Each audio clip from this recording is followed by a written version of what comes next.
Everyone, સ્વાગત છે તમારું ચેનલમાં। આજે આપણે બનાવીશું ખાંડની ચાસણીની ઝંઝટ વગર ઘી અથવા માવાનો ઉપયોગ કર્યા વગર એકદમ સોફ્ટ બરફી। બરફી બનાવવા માટે નોનસ્ટિક પેનમાં આપણે 1 કપ દૂધ લેવાનું છે। તમે જાડા તળિયાવાળું કોઈ પણ વાસણ લઈ શકો છો। દૂધ આપણે ફૂલ ફેટવાળું લેવાનું છે। જો તમે ડેરીનું દૂધ લેતા હોય તો તેમાંથી મલાઈ અલગ ન કરવી, અને પેકેટનું દૂધ પણ તમે લઈ શકો છો। પેકેટનું દૂધ પણ થોડું ઘટ આવે છે। અને હવે આપણે ગેસની ફ્લેમ મીડિયમ રાખીને દૂધમાં 1 ઉકાળો આવે ત્યાં સુધી થવા દઈશું।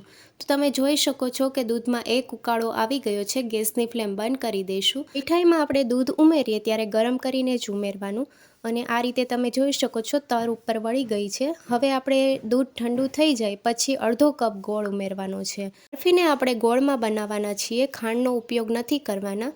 અને તમારે ચેક કરી લેવાનું, દૂધ ઠંડુ થઈ જાય પછી જ ગોળ ઉમેરવાનો અને સરખી રીતે મેલ્ટ કરી લઈશું। તો ગોળ સરસ એવો મેલ્ટ થઈ ગયો છે અને ગોળની લીધે આપણો દૂધનો સરસ એવો કલર પણ આવ્યો છે। આ સમયે ગેસની ફ્લેમ બંધ રાખીને જ મિક્સ કરવાનું છે। મિશ્રણને આપણે ગાળી લઈશું। ગોળમાં કચરો હોય તેના લીધે આપણે ગાળવું જરૂરી છે। આ રીતનું મિશ્રણ તૈયાર થઈ ગયું છે, સાઈડમાં મૂકી દઈશું। હવે 1 કપ કોપરાનું છીણ લેવાનું છે। કોપરાનું છીણ આપણે ઝીણું લેવાનું છે। મિક્સર જારમાં 1 કપ કોપરાનું છીણ ઉમેરીશું। સાથે 1/4 કપ જેટલા કાજુ અને મગજતરીના બી ઉમેર્યા છે। તો મેં બંને વસ્તુ મિક્સ કરી છે। તમે ખાલી મગજતરીના બી પણ ઉમેરી શકો છો અથવા મિક્સ ડ્રાયફ્રૂટ પણ લઈ શકો છો। ફ્લેવર માટે 2 લીલી એલચી ઉમેરીને આપણે પીસી લઈશું।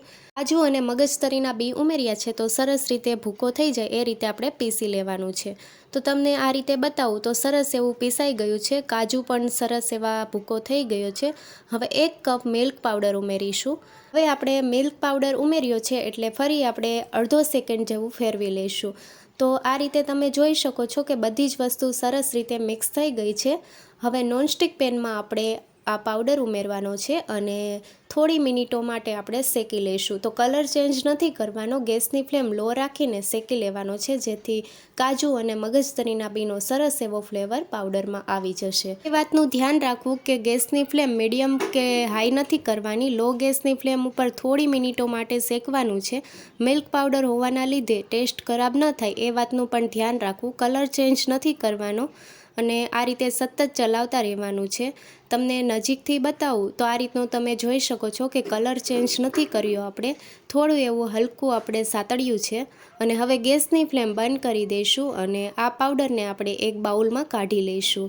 મિશ્રણ આપણે બાઉલમાં કાઢી લીધું છે। હવે આપણે બરફી જેમાં સેટ કરવાની હોય એ પ્લેટને આપણે ઘીથી ગ્રીસ કરી લઈશું। આ રીતે મેં સ્ટીલની પ્લેટ લીધી છે અને ઘીથી ગ્રીસ કરી લઈશું। હવે આપણે ગોળવાળું મિશ્રણ જે તૈયાર કર્યું હતું એ નોનસ્ટિક પેનમાં ઉમેરવાનું છે। નોનસ્ટિક પેનને આપણે ગેસ ઉપર નથી ચડાવવાનું। આ સમયે આપણે બધી જ વસ્તુ નીચે મિક્સ કરી લઈશું અને હવે આપણે જે શેકેલો પાવડર તૈયાર કર્યો હતો તે ઉમેરશું અને મિક્સ કરી લઈશું।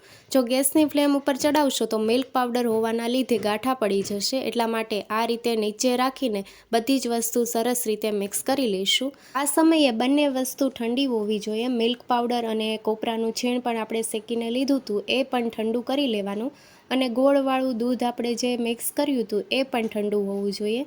બંને વસ્તુ ઠંડી હોય ત્યારે જ આપણે મિક્સ કરી લઈશું। અને આ રીતે તમે જોઈ શકો છો એકરસ મિશ્રણ તૈયાર થઈ ગયું છે અને ગાંઠા પણ નથી વળ્યા। હવે પેનને આપણે ગેસ ઉપર ચડાવી દઈશું। મીડિયમ ગેસની ફ્લેમ ઉપર આપણે થવા દઈશું। તો આ રીતે વચ્ચે વચ્ચે ચલાવતા રહેવાનું છે। અત્યારે મિશ્રણ થોડું પતલું છે તો થોડી જ વારમાં સરસ એવું ઘટ તૈયાર થઈ જશે। તો આ રીતે પહેલાં કરતાં થોડું ઘટ તૈયાર થઈ ગયું છે। હજી આપણે થોડી વાર માટે થવા દઈશું। બરફીને આપણે ગોળમાં બનાવીએ છીએ અને ચાસણીની ઝંઝટ વગર બનાવીએ છીએ, એટલે મિશ્રણને એકદમ ડ્રાય કરી લેવાનું છે। તો આ રીતે તમે જોઈ શકો છો કે થોડું ડ્રાય થઈ ગયું છે। હજી આપણે થવા દઈશું। મિશ્રણ થોડું ઢીલું છે। જો ઢીલું મિશ્રણ હશે અને તમે સેટ થવા માટે મૂકી દેશો તો તમારી બરફી સરખી સેટ નહીં થાય, એટલા માટે મિશ્રણને એકદમ ડ્રાય કરી લેવાનું છે। મિશ્રણ પેનની સપાટી છોડવા લાગ્યું છે અને ઘીનો ઉપયોગ કર્યો નથી, મલાઈવાળું દૂધ ઉમેર્યું છે એટલે સાઈડમાંથી ઘી પણ છૂટું પડવા લાગ્યું છે। હવે ગેસની ફ્લેમ બંધ કરી દઈશું। મિશ્રણને આપણે પ્લેટમાં કાઢી લઈશું અને સેટ કરી લઈશું। તો આ રીતે તમે જોઈ શકો છો કે સરસ મજાનું સેટ થઈ ગયું છે। હવે 20 મિનિટ માટે મૂકી દઈશું। બરફી સેટ થઈ ગઈ છે। હવે આપણે નાઈફની મદદથી પીસ કરી લઈશું। પીસ તમારે જે સાઇઝના કરવા હોય એ સાઇઝના તમે કરી શકો છો। અને થોડી જ વારમાં બરફી સરસ એવી સેટ થઈ ગઈ છે. બહુ વધારે સમય નથી લાગતો સેટ થતાં. અને આ રીતે તમે જોઈ શકો છો સહેલાઈથી પીસ થઈ જાય છે. અને પીસ તમને કાઢીને બતાવું તો આ રીતના પીસ તૈયાર થયા છે. પીસના 2 ભાગ કરીને બતાવું તો સહેલાઈથી આ રીતે ભાંગી જાય છે. તો એકદમ સોફ્ટ એવી બરફી તૈયાર થઈ છે. બરફીનો ભૂકો કરીને બતાવું તો આ રીતે દાણેદાર બરફી તૈયાર થઈ છે.